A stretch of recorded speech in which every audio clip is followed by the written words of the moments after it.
The Dublab Spring Membership Drive is happening now and throughout the month of May. If you enjoy the Dublab archives, help us continue by donating today and become a member.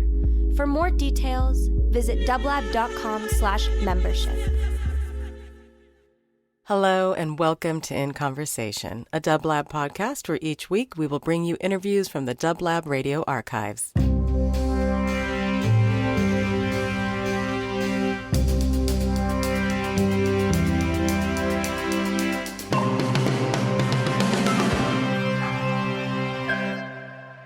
Hello everyone, welcome to another episode of Elevation Through Sound. This is your host, Ale, live here from Los Angeles. You're listening to Dublab Radio on dublab.com on the internet at 99.1 LPFM here in parts of Los Angeles, soon to be reaching out even further away on KZUT. Today we have a very special very special guest host, a longtime friend, Zen Sekizawa, and three guests that she's bringing that are going to be performing live, sharing some stories, sharing some music, and really looking forward to it. We have Nobuko Miyamoto, Atomic Nancy Sekizawa, who's not the first time here. She's been here many times. And we have Miya Yamamoto also playing live and also joining in the conversation. And they're going to be talking about the music in the Asian American movement and more. So with no further delay, I'll introduce to Zen. She's going to get on the microphone and get on it right away. So thank you for tuning in. This is Dublab, Elevation Through Sound. Your host, Ale, with Zen Sekizawa today, guest hosting the program. Hey, Zen. Hey, Ale. Thanks so much for having us. I was just saying that we've known each other for 17 years, which is incredible, and you guys are having your 18-year anniversary, which is amazing. I feel like I've been here almost from the beginning. What a crazy show. I have people that have been in my life forever, because I have my mom, and also people who have been in my life since I've been a child. So it feels very great to be here, surrounded by my family, my extended family, and my Dublab family. Oh my God, I'm so nervous. So today we have some live performances from three incredible Japanese-American legends, in my opinion. We're going to have some interviews. We're going to talk about things. And I think we're going to have a really good casual conversation. I love how both Nobuko and my mom are filming me right now on their iPhones. Let's see. Let's do some introductions. I think it's so incredible to hear, or it's going to be really great to hear about how you, about all the different ways that you have had this crazy journey, and it's shaped your individual stories and what music has played, and how you chose to express yourself, and also how your work goes beyond the Japanese American community, and I think that's really fascinating. So first I'd like to introduce Miya Yamamoto, transgender criminal defense attorney and civil rights activist. She has been in practice since 1972 and is one of the most distinguished and successful criminal defense attorneys in Southern California. Secondly, I have Miya Yamamoto. Gosh, I'm nervous. Here we go. Nobuko Miyamoto, an artivist who uses her songs, theater, dance work as a means of social change. Member of Grain of Sand, which is known as the soundtrack for the Asian American movement, and founder of Great Leap, a multicultural arts organization that expresses a contemporary voice for the Asian American experience and promotes cross-cultural exchange.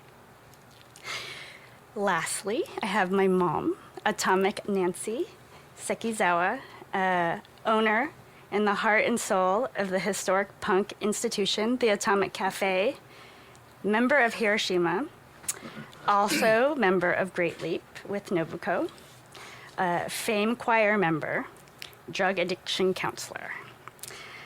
Hi, everybody. Hi, Zen. Hi, Zen. Should I wear these headphones? Okay, I'll wear them. You wear them? Yeah. Okay, you wear them. Thanks for being here. How do you guys know each other? I'd never asked this question, and I think it's really a cool. It's really awesome to hear this story since I've known each other for so long. I met Nancy when she was 16 years old. I was introduced to her by Evelyn Yoshimura at the Atomic Cafe. I had just gotten out of the military, and I know she was dating a comrade of mine, and I remember thinking, what a nice person, she's this waitress at the Atomic Cafe. And then I go out a few nights later, and Hiroshima's going to be playing, right? And the lead singer's that waitress from the Atomic Cafe. I couldn't believe it. She had the most dazzling stage presence I'd ever seen for somebody so young. What a dynamo. So I met her a long time ago, and we've been through our journey together in a lot of ways. We've just gotten close over the years, and obviously I love her so much. It's ridiculous. And Nobuko, I actually took a dance class from her back in the day over at Centenary Methodist when they were over in Normandy and Jefferson. Back in the day, she was teaching. That was a Senshin Buddhist temple. Was it Senshin? Okay. This shows you what happens when you get old, you know. So she was teaching African dance at the time, but she's always been an icon in the community in terms of dance, certainly. And then music, I used to go see her play with Chris, you, and Charlie. And so they were like part of the folk music of our community and our generation. So, you know, we've been knowing each other a long time, you know, really. That's incredible. And then how did Nobuko and Nancy meet? Well, I saw Nancy also in Long Beach performing with Hiroshima in I think it was 1970. And I saw this young woman who was just an amazing presence on the stage. Just playing the bells and very accomplished and outgoing for anybody, but especially for a Japanese American. It was quite exceptional, and I could see why they called her Atomic Nancy. I didn't know then about the restaurant, but I could see why they called her Atomic Nancy. That's amazing. Do you remember meeting anybody for the first time? Of course. With Mia, I remember, her coming into the cafe, and I was around 16 at the time. And Mia would always just hang out at the counter and order food, and we would just talk. And I would see her in the community. But what my involvement with the both of you really started was actually seeing Nobuko at a protest and seeing Charlie and Chris and you perform for the LT Pro, Little Tokyo Service protest. And, we were just, I was just young and just finding my, groove of where I'm at. And actually, it was you, Nobuko, that kind of said, yeah, I really dig her. I am Asian American, and I should be proud of who I am, So it was all about, yeah, okay. And then finding, Evelyn Yoshimura, and then you. And I see, and as an activist, both of you were pretty much involved in, taking a stand on, justice. So that's what I really dug about that. That's cool. Yeah. And that was over 40 years ago, right? Amazing. And around 1970, early 1970s. So, Yeah. And I think it's so special that you guys are still Standing. not just Singing. standing and singing and still working, in this movement. And it's very inspiring, and still friends, which is really special. Anyways, well, thank you for being here. So, Mia, let's just talk about. Yes, then. Let's talk about your history. it's so fascinating. Everybody's history is pretty fascinating, but let's talk about your history, how you came to where you are today. Sure. I think for all transgender people, that sense of identity is established very early. Like most other people, 5 or 6 years old, being raised up East LA, family being Japanese American, the one thing that always united the family and all the community was the camps. Every single one of us had just gotten out of jail, and basically we all kind of bonded around that. People would ask each other, "Oh, what camp was you in? Did you know so-and-so? Like what high school you went to?"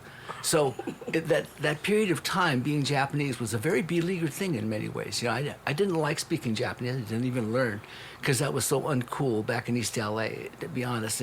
Just as much as it was being a Jap back in East LA, just getting all that kind of abuse from people after the war. So in the event, I think the good thing about being trans at an early age like that and understanding it was being Japanese was no picnic either.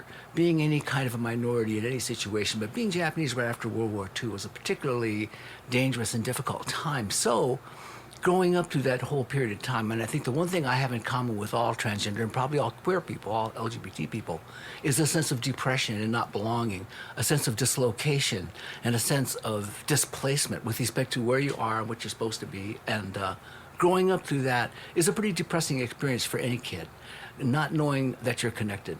So my experience was completely without the internet, without other people.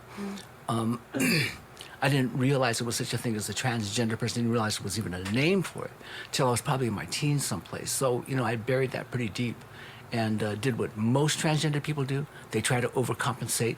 They try to be as male as possible. And maybe even my, you know, enthusiasm in terms of going into the military during the Vietnam War was maybe a part of that, you know, maybe as well as sort of a death wish maybe also. But the issue of transgender people in the military is current right now, and it needs to be dealt with by people like myself who do have experience in the military, who went through the military, served in a war, that this fool that's sitting in the White House, chicken hawk, coward, draft dodger, is nobody to tell this country who can serve this country, who can fight for this country, who's willing to sacrifice for this country. I want to just say that because it was unlawful for transgender people, for LGBT people to serve in the military, and you would get kicked out if they found out, then the history of that community's contributions in so many wars all through history has been erased. It's been obliterated because it's been denied. Yeah.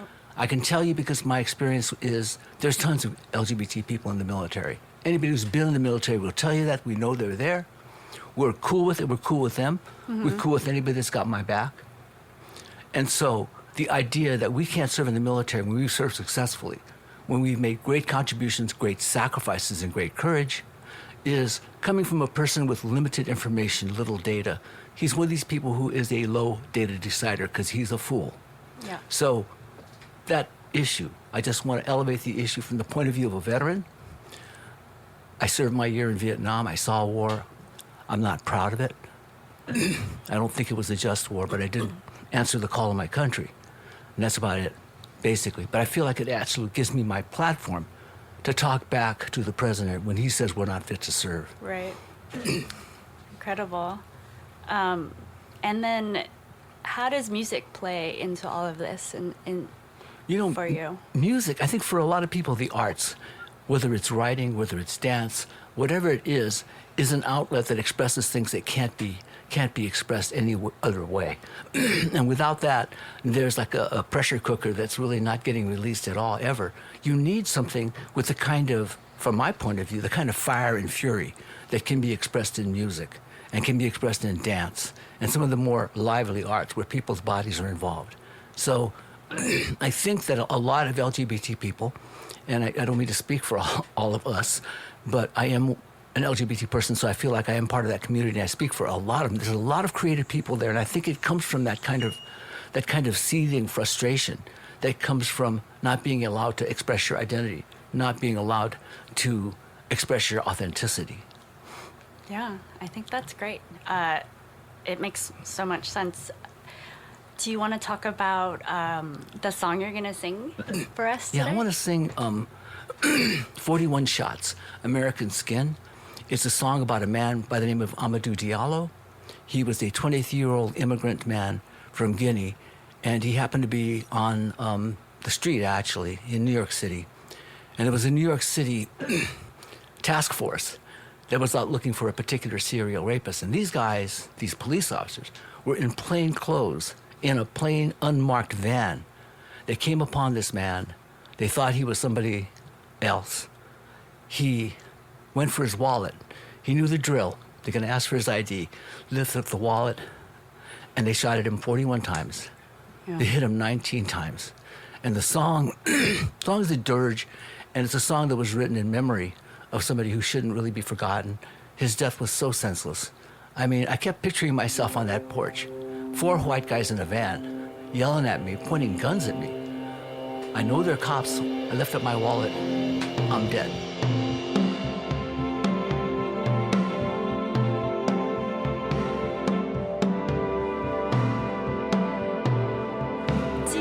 Mia, do you want to talk about, what do you think about where we are today with transgender issues? What are you working on right now? Well, you know, I came out 2003, which is now going on about 15 years. So I've turned into the transgender person. Right. So that means I do a lot of lecturing. I do a lot of, certainly a lot of presentations with respect to understanding about, I do elimination of bias in the profession, in the legal profession. But I think my view of where I am in the struggle is that my community is under attack. And from my point of view, that's fine, because I've already been a part of every other struggle that people have been targeted by. So this, you know, this Trump stuff basically has been attacking women, attacking disabled people. I have been down with every single one of those groups in the very beginning. Every single time he targets somebody, whether it's Muslims, immigrants, Mexicans, I am totally in solidarity with those people. So by the time he got around to the transgender people, well, I figured I'm already down. Yeah. You know, I'm already against this person, and I'm going to do everything I can to bring down this regime. So where I am right now, as far as I'm concerned, is I'm sort of like going out trying to find people for coalition. Because if all of us are under attack, then we all have to be in unity in order to fight back. Because you pick out little minority groups, and it's always the case.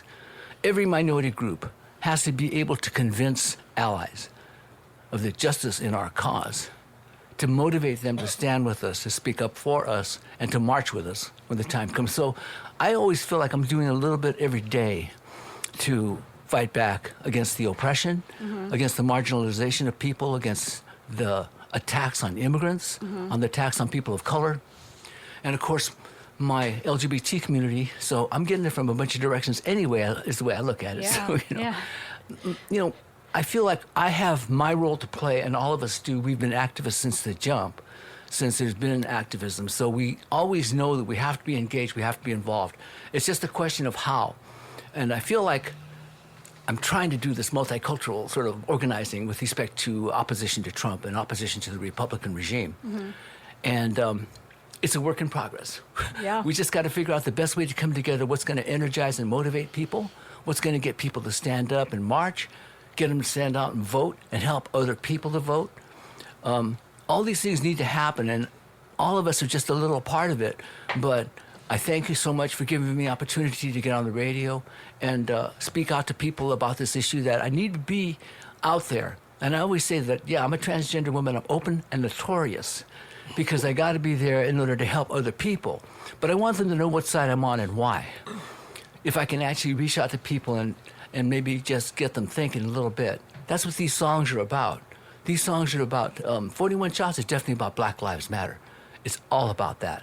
Because they are a movement, they are at the vanguard of the civil rights movement that every single one of us has benefited from. And we owe it to the black community to stand up for them and to speak out, because they are at the vanguard of this movement and they're taking a lot of grief. So the unfinished business of a movement that we've all been a part of really rests a great deal in the black community. The civil rights movement was driven by the movement for black liberation, continues in that regard, and it's still unfinished business. So I feel like we got to keep elevating the profile of that issue. We got to stand with Colin Kaepernick. You know, Definitely. my wife is making me boycott the NFL until they sign the dude. I boycotted. I'm boycotting. I'm tempted to peek. I'm not going to lie. But I haven't, okay? So I think that's where I am with respect to my activism. My focus at the moment certainly is on racial reconciliation, racial justice, but justice for everyone. And that means getting rid of these fools in the White House and their minions, all the people that are in complicity with this right-wing surge, with this rise of fascism. Every single one of them needs to be defeated at the polls. They need to be disempowered. They need to be discredited. They need to be exposed in terms of the evil that they represent and that they're trying to wreak upon the land. So, yeah, I mean, I think, thank you again. I get to say that on the air, no curse words, and, I'm going to get by the FCC. And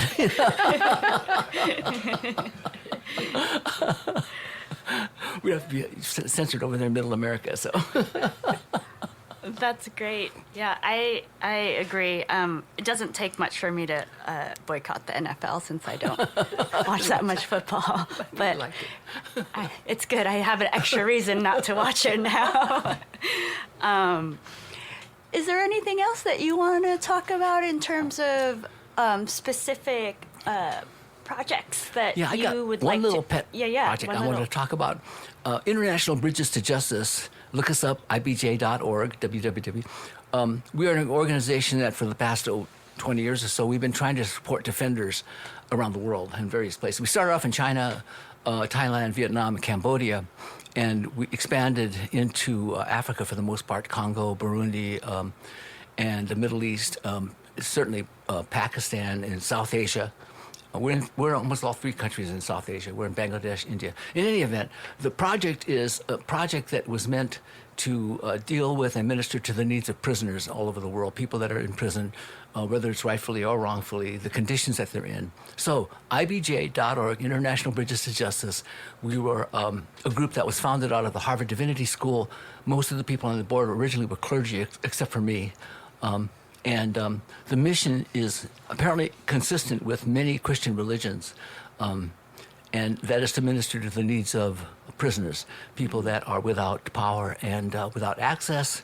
So it's a nonprofit group. We do a lot of fundraising and stuff like that. It's my pet project. We're out of Geneva, so you don't have to worry about being considered a spy or something like that, or giving money to some kind of subversive organization. In a sense, the one message I do have for us, we've been around, like I said, for about 20 years, but our latest project, certainly for the last 5 years, we want to try to eliminate investigative torture all over the world. Yeah. It is actually unlawful in most places in the world, the vast majority of them, but people, the governments, they violate their own laws all the time. That's what Defenders is about. It's basically just holding people in power accountable to their own standards, their own standards of treatment of human rights. So the element of social justice and human rights is right on the cutting edge when a person is imprisoned, in many places without any kind of notice, due process, or even any good reason. It does happen. We need to have the legal profession, the lawyers, involved with understanding that the human rights issue can be dealt with by a simple rule of law analysis, and that's what we're working on. We're trying to eliminate investigative torture in the 21st century, if we can do it, and we've got to start by doing it right here in the United States. Absolutely. Could you repeat the title of the organization again? It's International Bridges to Justice, IBJ. .com. .com, yeah. IBJ.com. Look us Great. up. We got a great website. There's a TED Talk. Our founder, Reverend Karen Che, her TED Talk on the website was the number 13 TED Talk of 2013. Oh, great. Great. check it out. Definitely check that out. Yeah. Thank you. Thank you. I'm so happy to know you. Yeah, it's And it's great. so awesome to see you perform and talk about everything. Yeah, that's super great. Thank you. It's I me. just think it's so beautiful that how much you encompass through your life. I mean, it's about, yes, your own evolution and politics, but also it's very broad, of course, because of your work, how much as a lawyer, how much you've been exposed to, but that you still stand and continue to speak is very inspirational. Thank you for that. I got a mentee over here. Absolutely. I feel like we could say the same thing about you, Nobuko, and my mom. Yeah, it's true. But yeah, it's very inspirational. Thank you, Mia, so much. So let's move on to Nobuko. Another legend. This is such a heavy show. It's kind of crazy. I'm still like kind of digesting it all.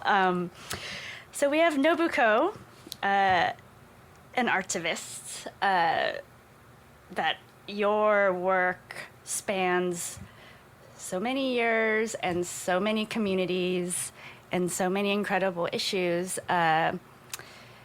It's funny, I don't think I've ever told you or talked to you about the liner notes in Grain of Sand and how much it blew my mind to read them recently as an adult. And how much it totally makes sense today. And the idea that you wrote that in your 20s? No. I was a little old. I mean, the three of us actually, Chris Hijima, I have to give him, I want to bring him in the room. Yeah. Because Chris was an amazing singer and a poet and political, because his family was very political in New York City. His mom was a communist, and these Nisei, second-generation Japanese Americans that I met when I went to New York in 1969 and 1970 blew my mind, because we thought as activists we were inventing the wheel.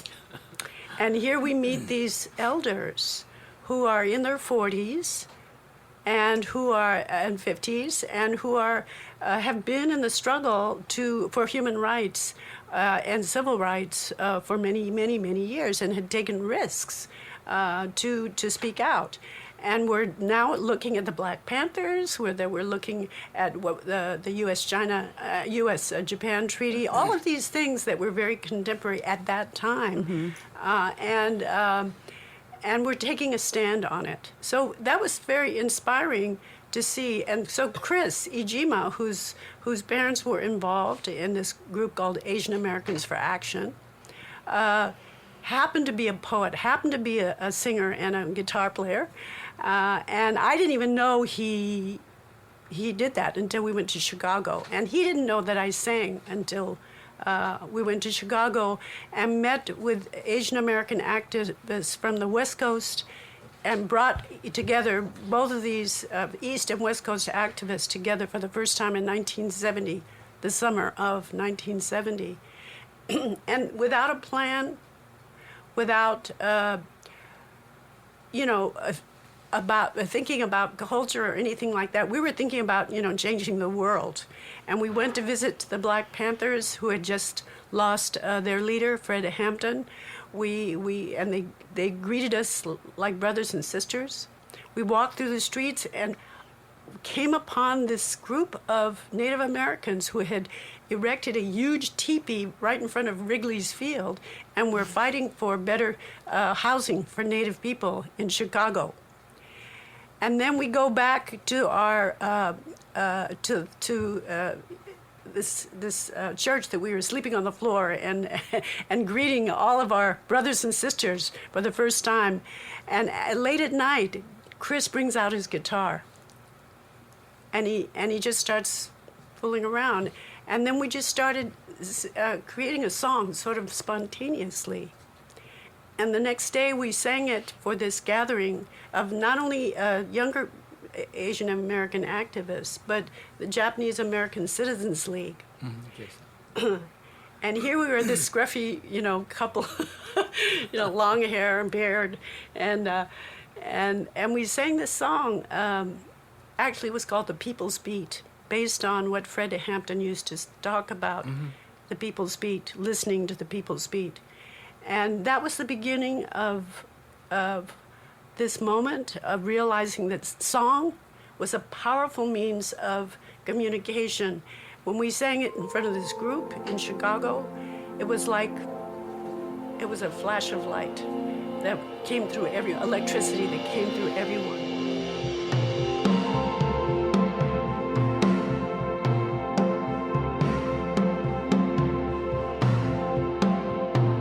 This idea of being half the world, which we had always been called a minority.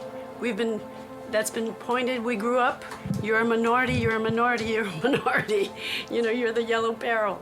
And to say, we are half the world was a powerful statement at that moment, to realize when we look beyond the United States, we look at the world. Actually, we're more than half the world. So. But now, within the United States, we're coming at that moment. We're going to be more than half as people of color, and this is creating a lot of fear around us, and because the tables are now turned, and so I believe this is where a lot of this the Trump phenomena is sort of this undercurrent of fear. That the minority is becoming a new minority. Absolutely. We could talk a little bit more about Grain of Sand and then maybe another track you want to play, or we could talk about what it means to be an artivist, or we can talk about both. We can. Well, I just want to build on this idea of,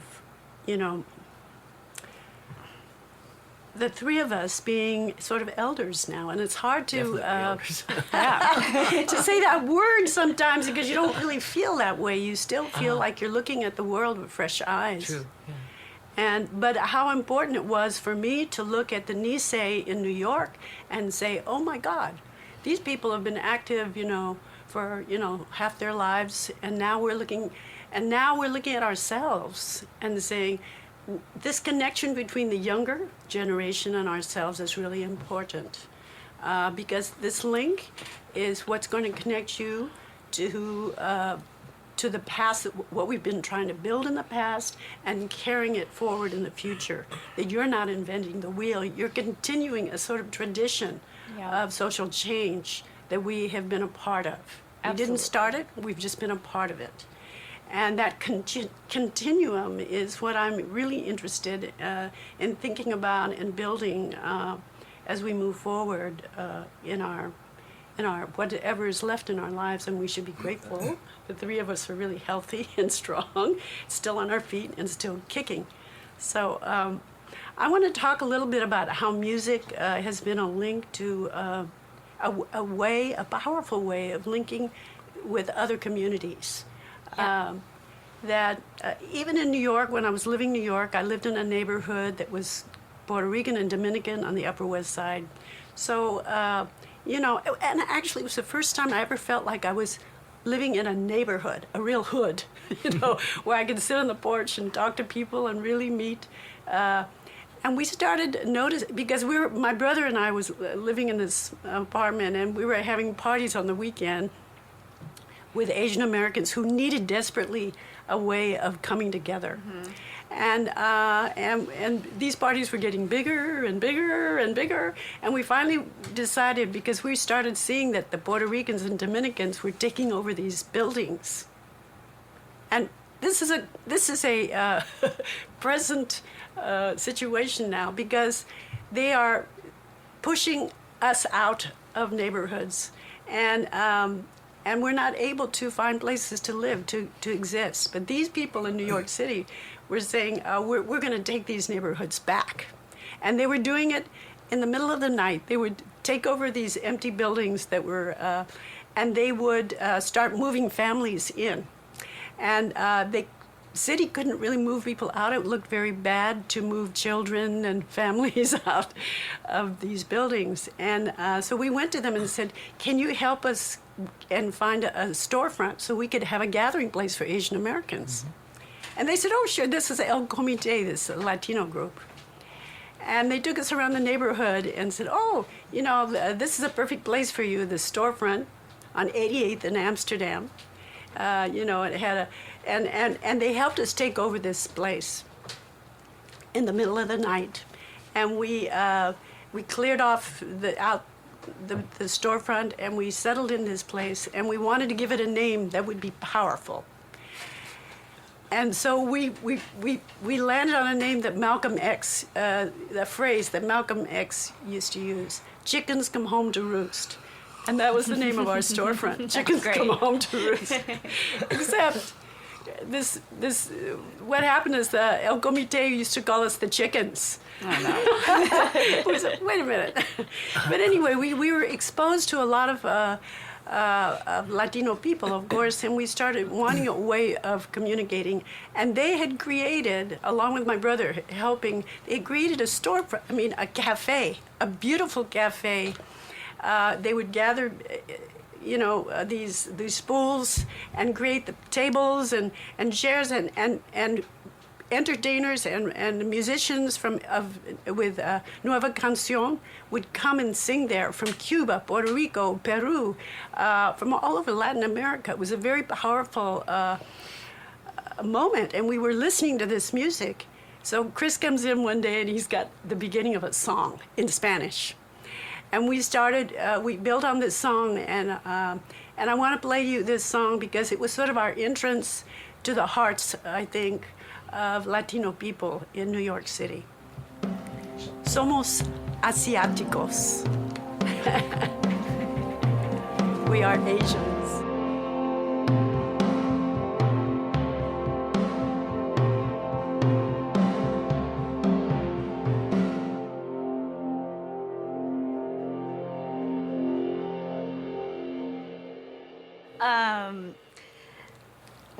I want to talk about a little bit more about Grain of Sand, just a little bit more. Sure. I'm sure you're tired of talking about it since. No, okay. Actually, it's sort of interesting because at the time when we started writing these songs, we were very aware that we had no music in our past that really reflected who we were. And we never thought we would have any kind of music that would last into the future. So the fact that these songs have lasted 45 years, it's sort of 47 years actually. Yeah. It's sort of amazing that you can listen to it and it's still, to me, it still stands sounds good. So Yeah. some of it It still stands up sounds great. in time, and maybe we'll never have our own Stevie Wonder or whatever, but. I consider, Chris sort of our Stevie Wonder. He was able to have the groove and the funk in the music, and that was important to him, and that connects us also to black music, because where does it come from? That groove, and also to Latino music, So, anyway. Yeah. I think I love how you refer to Chris Ujima as our Stevie Wonder or our James Taylor. James Taylor. Yeah, I think that's the perfect description. And now, I mean, it's so impressive, all of you, to have such a long-lasting career in this fight and how it always changes. I mean, it doesn't change, it just grows, I guess. And, it starts with civil justice, and now it then turns into environmental justice. It turns into so many different avenues, just even creating a space or participating more in community. So I think, Nobuko, we could talk about your environmental work. Unless you still want to talk about Grain of Sand, which yes. I feel like I can talk about it forever. Well, it is. The work is evolving as you live, and as the world changes around you. You're listening as an artist or as a human being. You're listening to the social happenings around us, and we're reacting to that. And I some people just label me as a grain of sand stuck in the past, and I really I feel like I'm moving forward all the time. And sort of in my middle life, I'd like to play you a song based on a newspaper article I read about this young child in Brazil who was a native Brazilian, an Indian, and she hung herself at a very young age. And there was there were many people hanging themselves in this village and in these tribes because their land was being taken away from them. And it just struck me so deeply how environmentally what we're doing to this planet. And this was in 1996 that I wrote this. And even if we don't play the whole thing, I'd like to. Yeah, absolutely. To play this. It's called Fortunata. Actually, there's a lot of Japanese who live in Brazil. My grandfather's brother actually went there when he came here. His brother went there and has a farm in Sao Paulo. So there's this connection also of Japanese people in Brazil. But anyway, so the music continues. Oh, that's and great. Grows. And, this is part of an album called To All Relations that can be found on Apple, iTunes, and what's the other one? Anyway, it can be found on iTunes. To All Relations. Awesome. Thank you. Really beautiful. We could do a bunch of things. I feel like I feel weird taking charge of you professionals. We could talk about, or we could do Black Lives Matter next if you want to talk about that. A little live performance. Mia and Nancy will be your backup vocals. Okay.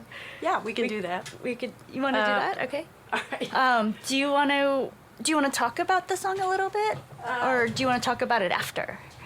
Let me. I want this piece is sort of a tribute to my mother-in-law, Mamie Kirkland. We just finished celebrating her 109th birthday on September 3rd, and she's a pretty amazing woman. She only recently agreed to a walker, but Mamie's taken me some places I'd never ever have gone without her. For years, my husband had heard stories about how her family fled Mississippi. Her father and his friend were being chased by the Klan, and he came and rushed in late at night and told her mom to pack up the kids to take the morning train to St. Louis. So Mamie was 7 at the time, and the friend of the father who left with him came back to Ellisville, Mississippi 4 years later and was lynched in one of the most brutal lynchings. So one day, Tarabu, my husband, found this website called the Equal Rights Initiative. Do you know about them? Yeah, Brian Stevenson. Yes. So they have documented over 4,000 lynchings in America. And he put in Ellisville, Mississippi, and up popped a newspaper headline. It said, John Hartfield will be lynched by Ellisville mob. Wow. Tarabu, he ran with his computer to his mom's room. I guess she stays with us 6 months out of the year. He says, is this your friend? Is this your father's friend, John? And she said, Hartfield.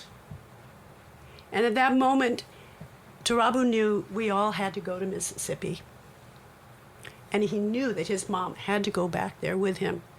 At first, she resisted because, like a lot of black people, she said, I don't want to see it on a map. Right. But every morning I would show her newspaper with these police killings of black people. And she realized that what happened to her family in Mississippi was happening to black people here and now all over this country. So when she was 107, we went to Mississippi 100 years after she had left.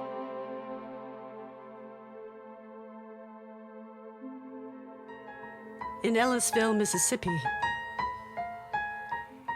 we went to the very place where the lynching happened. The gum tree where they hung Hartfield was gone. But the hotel with the balcony where they displayed him to the crowd was still there. I was trying to imagine, what kind of hate does it take to grow a town of 1,200 to 10,000 in 24 hours? What kind of hate does it take to hang a human being, shoot him 2,000 times, burn him, cut his limbs to sell as souvenirs? We made a circle on the sacred ground where John Hartfield was sacrificed. I held Mom's hand as Tarabu poured a libation and spoke a few words of Hartfield and the many other victims of America's hatred. And Mom later said, "That could have been my father." And she said, "We've got a lot of work to do." Notice she said, "we." At 107, Mamie Kirkland, right on. Wow. That was incredibly moving. So, you know, we continue to change and we continue to be influenced by the world around us and our lives, our personal lives, Mia, all of us. And for me, you know, being part of a black family and having 4 grandchildren who are not only black and Japanese, but also Muslim, is a continual journey to see for their future, for our future, for all young people, that they have a way to live in a safe and loving world. Speechless after that. It's a lot to digest. Thank you. We could now talk about Bambutsu, Okay. if you'd like, which has my mom. Mia, if you'd like to join in at any time. I mean, it's a free-for-all right now. Okay. Yeah.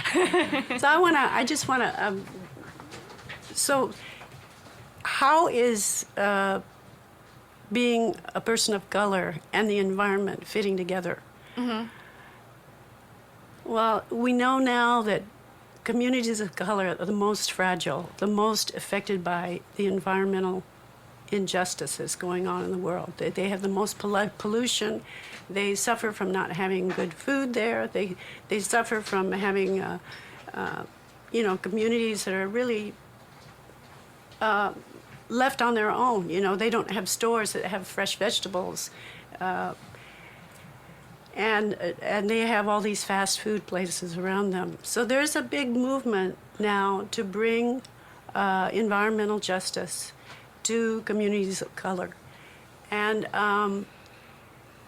as Japanese Americans, we've lived in the corridors and the limited corridors where the laws were made in that kept us from spreading out into greater Los Angeles.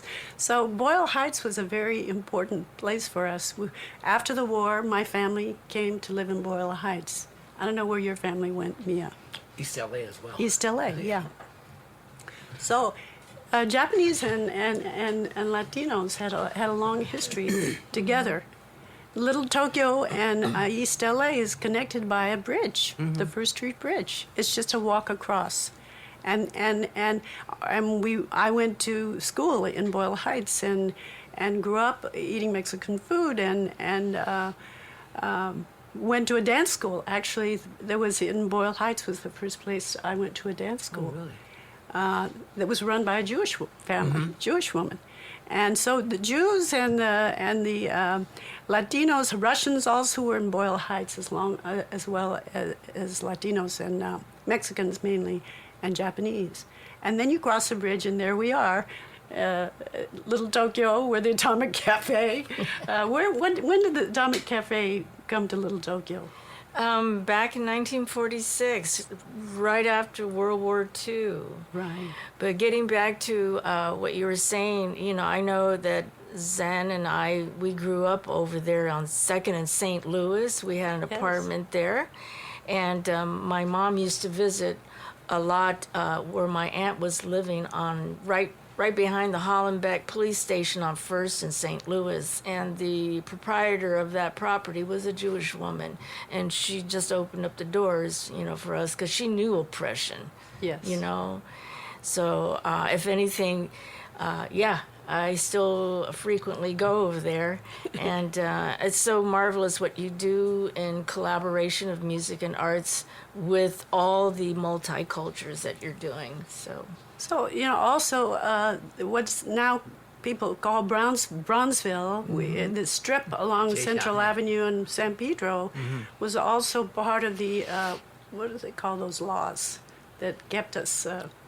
Restrictive covenants. Restrictive covenants, yes, that kept people of color basically living in the ghetto, right? Yeah, it was making sure that you didn't live too close to the white people, is what That's the whole right. idea of it was. Right, and when were those laws lifted? Well, they were challenged in the court. I believe the first one was the Mendez decision. Probably it was brought by a Chicano family, and they broke through. They said it was unconstitutional, essentially.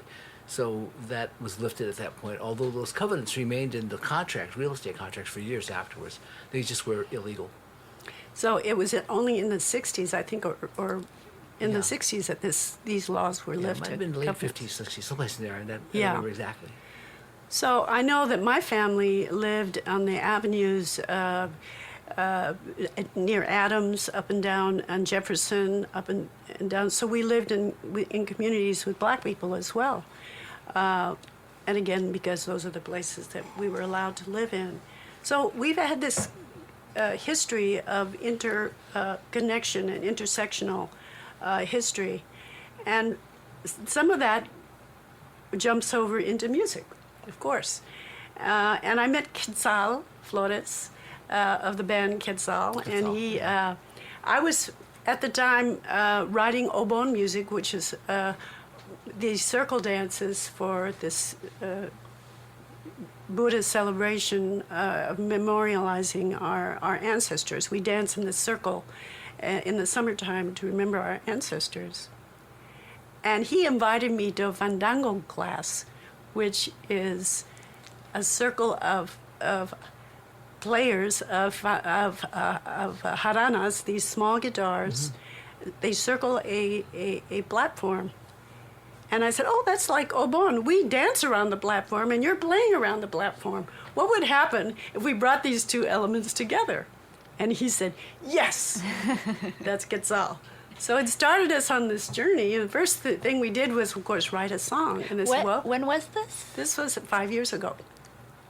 And the song sounded pretty good. Nancy was on it. Well, we're going to play this for you.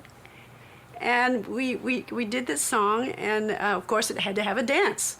So we got Elaine Fukumoto to help us create an Obon dance that included some of Fandango movements. So we were combining the Fandango and Obon movements, and then we said, okay, we got to have a place to do this. So we went to the Japanese American Cultural and Community Center. And they have a circle of bricks, a plaza there on 3rd Street and San Pedro, between 2nd and 3rd Street. And this circle of bricks was created by Isamu Noguchi, the sculptor. And to me, that circle was telling us something. Why did he make this? Yeah, he left a diagram for us. He's asking us to do something here. He did. He knew that Obon was the circle dances. He wanted people to be doing Obon. We're just adding another element to it, and we're using fandango. So the first 2 years, we did fandango with the Mexican and Japanese community. The third year, we brought in the African American community with African dancers, and we learned fandango dances, we learned Obon dances, then we brought them together, and then we learned African dances as well. So we're out there on the plaza in October, sweating and dancing. And when you sweat and dance together, you cannot be enemies. You have to be instant friends. Yeah.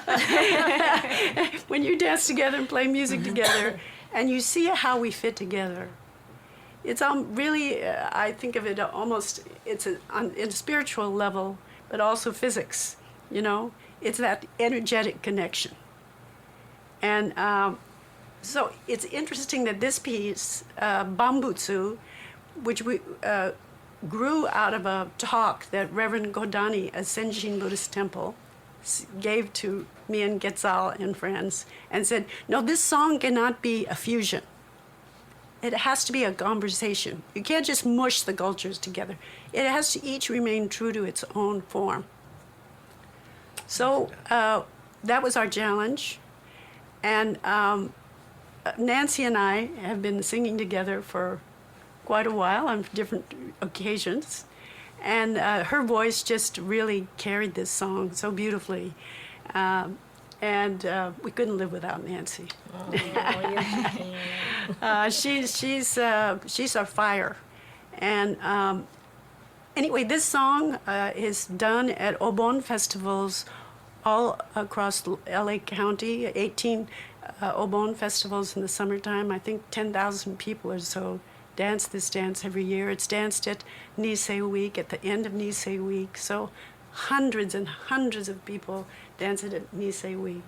And so we're very grateful that, that this Fandango Obon piece, which really announces and celebrates our cultures coming together, and we're going to do this on October 22nd. I'm going to, on October 22nd on the plaza of the Japanese American Cultural and Community Center at 2 o'clock.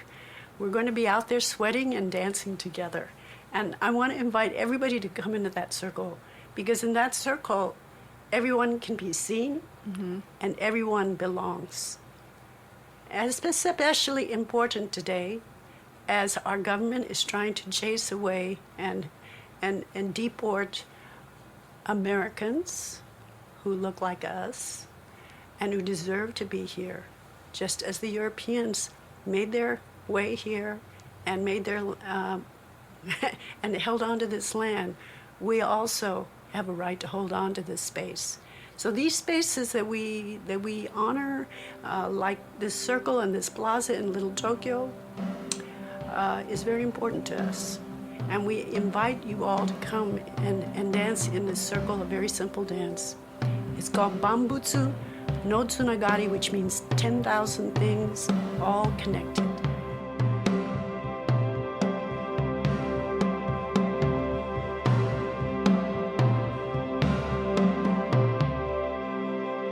Because it's radio, you probably couldn't have seen it, but I was doing this amazing dance while the song was going on. I think everybody was dancing. My mom was too. So we have my mom, Atomic Nancy, here again at Dub Lab. Hey. I love how you've been on Dub Lab. This is maybe your fourth time, maybe? Probably the fourth interview. I've had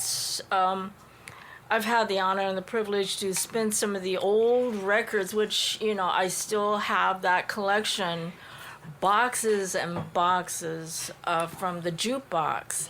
So if anything, I really took care of them and kept them because I knew that was my calling, is just music. And I knew that at a very, very young age when I was not a healthy child, and my dad always worried about me being sick. And we were one of the first restaurants next to, like, I think Cantor's and all these other old establishments, but we were one of the very few that had the first jukebox. Okay. And what year was this? This was like right after, what was the jukebox? Like in the late 40s, early 50s. And if anything, when I was born, like in 1953, I was a couple of years old where I was able to use the little tiny phonographs. And my dad would try to entertain me because I was always home and I couldn't really go to school. He would bring the Billboard magazine, and I would just kind of listen to the radio, look at the top 100 of the bullets and see which one would hit the top 10. But he would bring home all these records, and I would be the one that playing on them, you know. I was the only one, you know, that was really interested. And that was my entertainment since I was a young kid. I mean, really young. Yeah. That jukebox was absolutely the best jukebox I have ever seen any place, not just in this city. It had songs that nobody else on any other jukebox any place had. I mean, things like Elvis is Everywhere by Mojo Nixon. That was on her jukebox. Anything by The Clash. She had the punk locals on that jukebox. Nobody else had that stuff. You had to go to the Atomic Cafe, drop a quarter in the machine to hear the kind of stuff that you really needed to hear. Yeah. Great jukebox. Legendary. Greatest jukebox ever. It really, I mean, you can't really find a space like that, an all-inclusive space like that for this specific clientele, which was everybody in the community, all creatives, gangsters, politicians. Like, nobody hangs out like that anymore. And then to have a jukebox that reflects that community, I think is so needed. But I don't know if it would really exist today, or it could exist, or it could stay special. Exist, it should exist. I think it would be great if they were the only place that really had a solid core of Japanese soul food.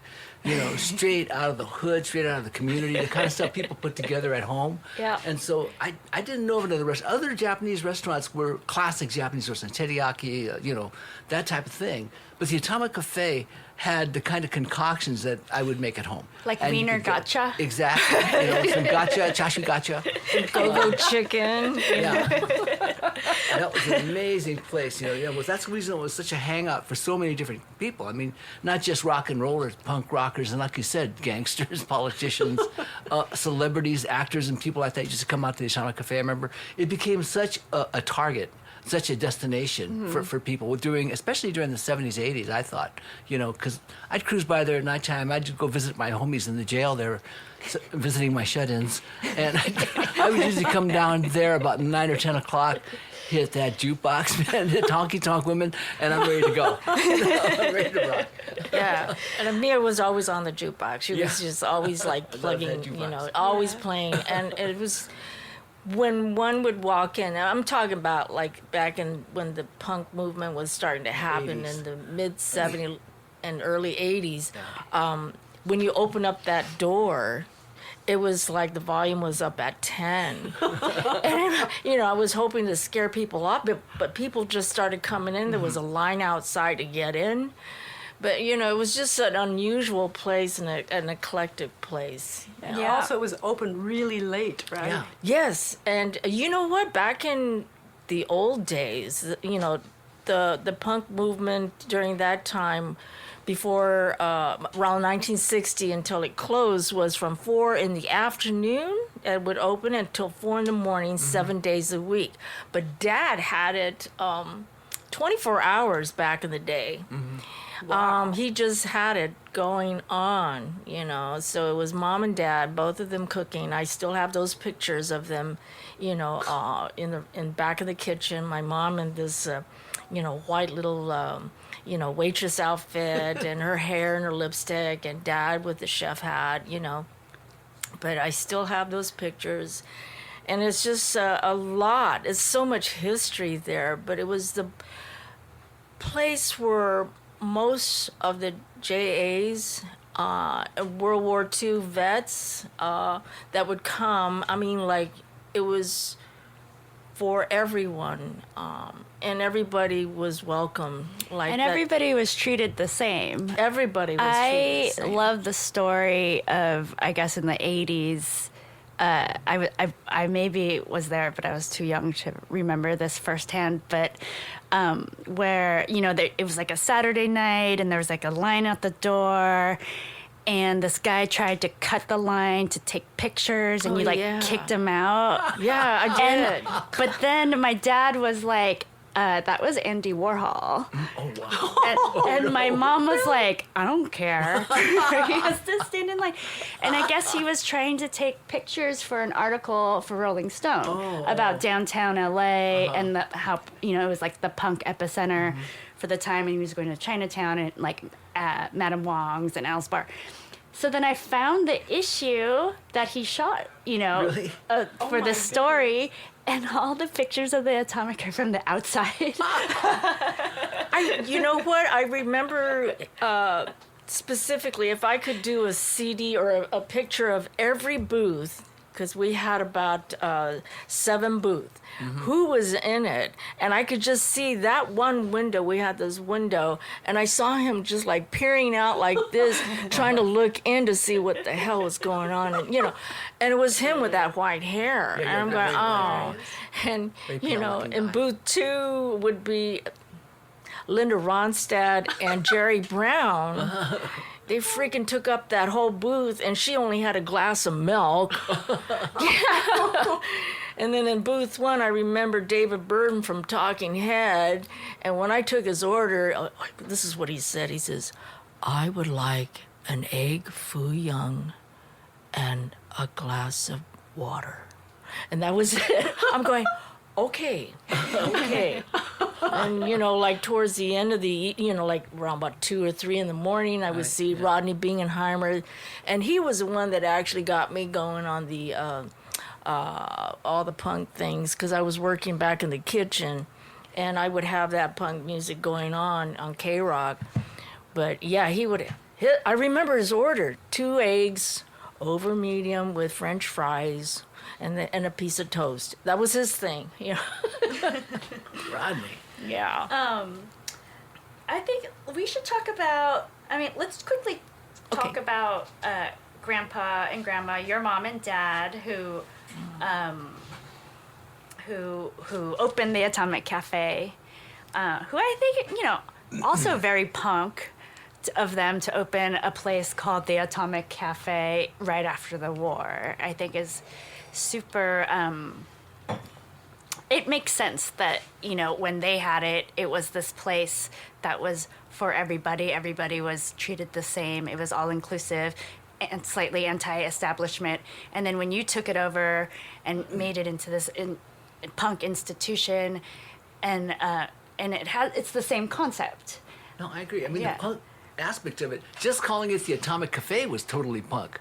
Yeah. For a Japanese-American couple who connects to, the annihilations in Hiroshima and Nagasaki, to talk about is to basically not hide from it and sort of like adopt it, embrace it, and make it our own. Yeah. Our own cafe. Yeah. And so I always felt it was kind of punk, though, really, to just adopt that and just, make it our own. It's like I said, this is our cafe now. This is our concept, and we're embracing it. We're not going to hide from it. In the beginning, there was this little mushroom cloud above the neon.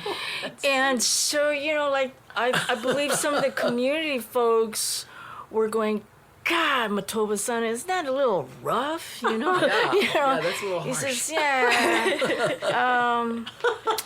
he says, well, Totally punk. and I used to ask him, why did you call this place the Atomic Cafe? He says, well, nobody forgot about the atomic bomb, so nobody should forget about our food. Yeah, that's an interesting reason.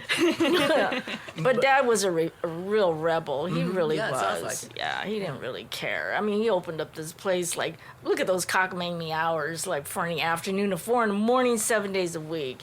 But he always thought about the community, though.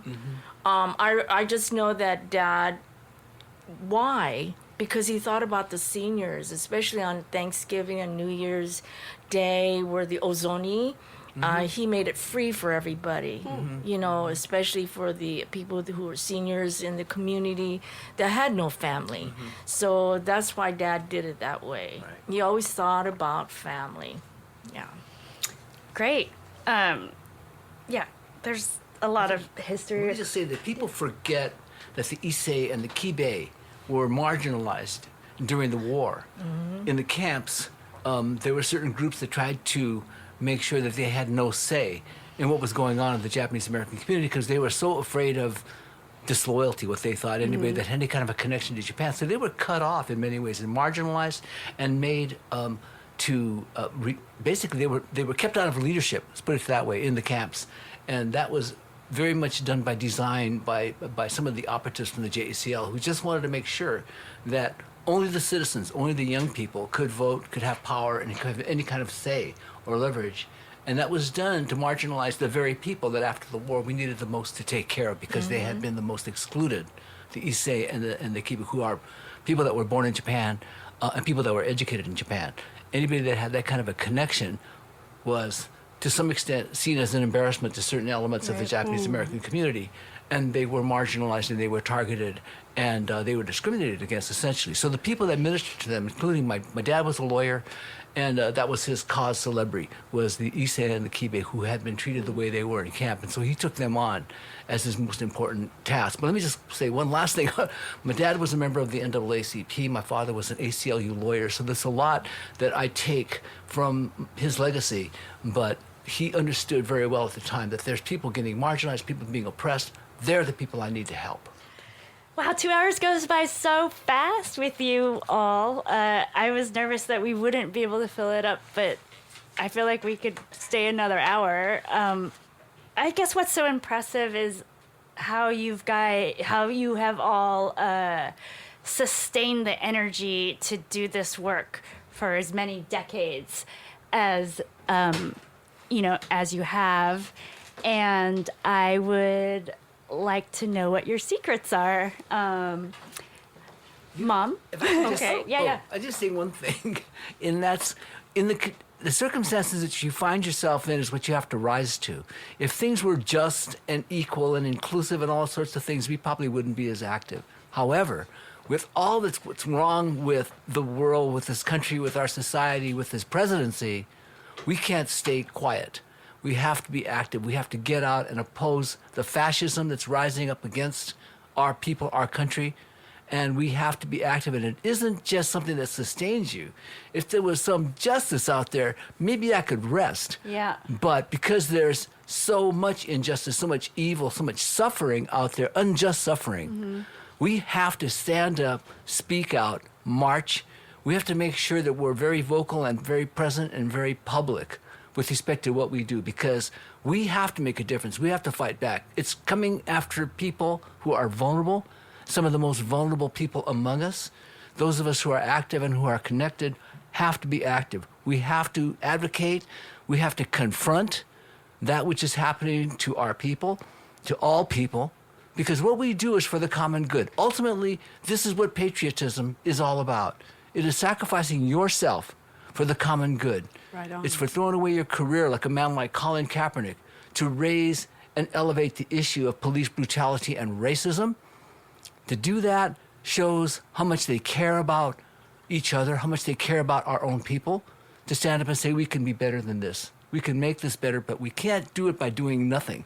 We can't sit back on our televisions and our radios and say, oh, that's too bad. We have to get out here and make a difference. We have to make a ruckus. We have to make change. It's just necessary, because what we confront right now is what's been around for way too long. We're still chipping away at it, but I'm not going to stop, and that's what sustains me. Yes, we're not going to go backwards. Exactly. We're not going to let it happen. We're still not going to And because quiet. of all of these issues, and what I do for a profession for over 30 years is I'm a certified addiction specialist and working in drugs and alcohol. It's affected so many young people, and now the crisis and the epidemic has risen even more. So that gives me more fortitude to keep pushing on to try to help as many people as I can. And if I made one person accomplish their goals and make them feel that they're validated, and that's why people feel like they need to use drugs, because they don't feel that important. They feel less than, their demeanor, everything about them. And so for me to keep going to work, as I know I'm just going to the battlefield, and this is why I do what I do. Yeah. Well, looking at all of you is inspiring. I mean, we keep each other going, because I'm not ready for a rocking chair. I'm sorry. Not at all. And we got to stay woke, just like you said. We have to stay on our feet if we can, and because we have to do it for future generations. It's not just for us. That's right. We have to do it for future generations. It's hard to think that way, but it's absolutely true right now. It's critical that we think about the future, like Native people say in the 7 generations. We're not going to go backwards. Fantastic. I just want to shout out to Sean Carrillo, who I know is probably listening. Who Cafe Troy. Cafe Troy. I also want to thank my friend and colleague, Maren Levinson, who pushed me to do this Japanese American project where I photographed everyone. Yes, thank you. I also want to shout out to Mike Murase and Kristen Fukushima and Evelyn Yoshimura, Tracy Kato Kitayama, Kathy Masaoka, Tracy Ichigo, and Sean Mura, everybody else who's part of that project. Those people, yeah. Thank you, Dublab. We're going to end on that. Thank you so much, Ale, for having us. Thank you. Thank you. Yeah, thanks everyone for coming over and creating this wonderful 2 hours of programming. Was really inspirational, and for those out there that weren't familiar with a lot of the topics we discussed today, there you go. It's all there. It's gonna There's be a lot more. There's a lot more, exactly. But it's a good way, I love that a place like Double Up offers that opportunity for a kind of long form story. Usually, other places is this, snippets, of information, and here we can really expand. And thank you for sharing the live music, the recordings, and the stories. Really appreciate it. Please come back soon. Thank you, Ale. Thank you, Ale. Thank you, Zen. Thank you, Zen. I didn't do anything. And for those other tuning in, that was Elevation Through Sound here live on Dublab from Los Angeles. Zen Sekizawa was the guest host for today, with guests Nobuko Miyamoto, Atomic Nancy Sekizawa, and Mia Yamamoto.